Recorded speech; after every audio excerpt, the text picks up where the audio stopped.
Muito boas-vindas ao Nerdologia. Meu nome é Guilherme Lu e eu sou bacharel em Educação Física, divulgador científico, professor de calistenia e já tô esperando você esmagar o botão de like desse vídeo. Hoje nós vamos entender se é possível existir um Hulk na vida real.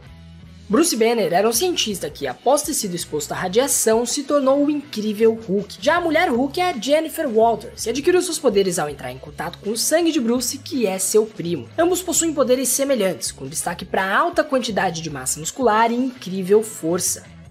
Bom, a gente sabe que é bem improvável que entrar em contato com radioatividade nos transforme em Hulk, por isso não tentem isso em casa. Mas ignorando esse ponto, será que existe algo de científico nos poderes do Hulk? É possível existir o Hulk na vida real? Aqui a gente poderia analisar várias coisas, a quantidade de músculos, o nível de força, a invulnerabilidade. Mas antes eu queria começar com a cor, porque foi algo que me surpreendeu na pesquisa desse roteiro. Isso porque dessa vez, para a alegria de vocês, um sonho não será tão destruído, já que a cor do Hulk pode até ser plausível. De acordo com o professor Sebastian Alvarado, ela poderia vir de uma substância chamada biliverdina. Essa substância aparece quando a gente quebra a hemoglobina, aquela proteína que está presente no nosso sangue. Isso acontece, por exemplo, quando a gente tem um hematoma. O trauma mecânico estimula vários processos bioquímicos no local que em algumas fases geram a biliverdina. É por isso que hematomas ficam verdes em alguns momentos. O que o professor Alvarado hipotetiza é que o processo de transformação em Hulk é bem traumático e gera a quebra da hemoglobina, produzindo muita biliverdina. Ou seja, basicamente um Hulk é verde porque durante a sua transformação ele gera o maior hematoma do mundo. Só que olhando para a vida real, o que faria mais sentido seria até um Hulk que vai mudando de cor, igualzinho os nossos hematomas. Isso porque a biliverdina não é a única substância criada no processo. Existem outras que geram outras cores a depender da fase de recuperação do machucado. Ok, a cor parece até ser plausível, mas o motivo dela, a transformação, é um pouco mais difícil de explicar. O Bruce passa de cerca de 70 quilos para mais de 500 em instantes. Isso quebra o princípio da conservação de energia que eu mencionei no vídeo de como o Thor emagreceu. Nessa cena de Hulk, isso fica um pouco mais evidente. Onde estava toda essa massa que fez a Jen quebrar a cama? Ela tem que ter vindo de algum lugar. E no livro Marvel Anatomy, a hipótese levantada pelo T'Challa, que é o autor do livro, é que isso seria através de uma transferência de energia extradimensional. E bom, essa explicação pode funcionar na ficção, mas até onde a gente sabe, na vida real, para ganhar toda aquela massa, um Hulk teria que fazer do jeito tradicional e mais difícil, treinando muito. Mas será que é possível chegar nesse nível de massa muscular? Para responder isso, a gente tem que entender antes um pouco do nosso músculo. Esse tecido é composto por várias fibras ou células musculares. Dentro de cada célula existem várias estruturas, dentre elas os sarcômeros, que são os responsáveis por fazer o músculo contrair, como eu expliquei nesse vídeo sobre contração muscular. E pensando em aumentar a nossa massa muscular, a gente teria basicamente dois mecanismos: aumentar o número de células, que é chamada hiperplasia, ou aumentar o volume da própria célula, que é chamada hipertrofia. A hiperplasia muscular é um fenômeno que acontece, por exemplo, em aves. Quando colocado o estímulo adequado, as células musculares se multiplicam. Mas apesar de ser uma ideia muito tentadora, infelizmente as evidências de que isso ocorre em nós, humanos, é muito baixa. Ou seja, a não ser que a família Banner tenha um parentesco com um Ben-TV, a hiperplasia não seria um caminho muito convincente para justificar um gigante esmeralda. Aí sobraria para a hipertrofia, a velha conhecida de todos os nerds marombas de plantão. Nesse caso, no lugar das células se multiplicarem, elas aumentam o seu tamanho. As estruturas de dentro das células crescem e tornam o músculo, como um todo, mais volumoso. A ideia é relativamente simples: colocar um estímulo mecânico, geralmente com pesos, em determinado músculo. Esse estímulo vai gerar uma série de sinalizações moleculares que vão indicar para o corpo que aquela área tem que ser fortalecida. E aí, se alimentando e descansando direito, o nosso músculo hipertrofia e cresce. Mas como nem tudo são flores, apesar do processo ser simples na teoria, na prática isso envolve muito esforço e consistência nos treinos. Fica ainda mais difícil quando o nosso corpo começa a progredir de forma cada vez mais lenta ao longo dos anos. No vídeo do treino de Saitama eu citei vários princípios do treinamento, regrinhas gerais que envolvem treinos físicos, mas um dos que eu não citei lá é o princípio da treinabilidade. Esse princípio basicamente diz o seguinte: quanto mais treinada, menos treinável a pessoa é. Isso quer dizer que quando a gente está saindo de um estado fisicamente inativo, é relativamente fácil da gente progredir, porque qualquer estímulo minimamente bom vai dar resultado. Agora, quanto mais a gente treina, por exemplo o Rex, menos espaço para progredir a gente tem.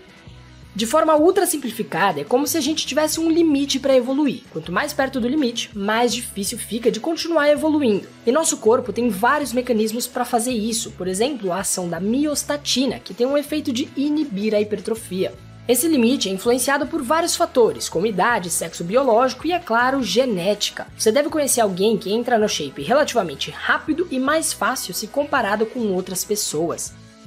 Um Hulk da vida real, nesse caso, teria uma genética bastante propensa para hipertrofiar. Ele poderia até ter uma mutação no gene da miostatina que a Laura comentou no vídeo do composto V. Existem espécies de animais e relatos de humanos que nascem com essa mutação e têm uma facilidade muito maior para produzir músculos e ficar maromba. Ou até então, um Hulk poderia seguir o que muitos fazem ao chegar próximo do seu limite, usar uma asparadinha diferenciada. Como eu disse no vídeo da corrida do Naruto, uma das formas da gente checar o limite humano é justamente olhar para o alto rendimento. No caso de construção muscular, seria o fisiculturismo. E apesar de existirem diferentes vertentes e categorias, inclusive as naturais, que não fazem uso dessas substâncias, muitos atletas hoje usam esteroides anabolizantes, por exemplo. Essas substâncias podem fazer o corpo ultrapassar o seu limite para conseguir hipertrofiar mais. E é claro que não é feito exclusivamente disso, mas comparando o histórico de campeões e campeãs do Mr. e Miss Olímpia, por exemplo, dá pra ver que eles têm ficado maiores ao longo dos anos. O problema é que o uso dessas substâncias não vem de graça. Além da dificuldade em testar a segurança e eficiência delas em pesquisas científicas controladas, existem uma série de efeitos colaterais que tendem a vir junto com o uso, como problemas no coração. Mas como esse vídeo já tá longo, vocês acham que vale um vídeo mais específico sobre esse assunto? Deixa aqui nos comentários.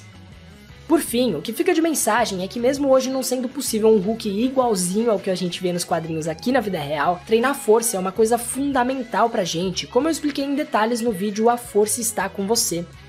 Inspirado no Hulk ou não, querendo ser maromba ou não, o lado positivo de treinar força direito é que você só colhe benefícios. Fica mais forte, mais resistente, aumenta sua qualidade de vida e não precisa ficar verde e nem rasgar as calças para nada disso. Por isso, como dica final, se você quiser saber um pouco mais sobre como treinar força e mais detalhes sobre hipertrofia, eu preparei um infográfico sobre isso lá no meu Instagram, dá uma olhada.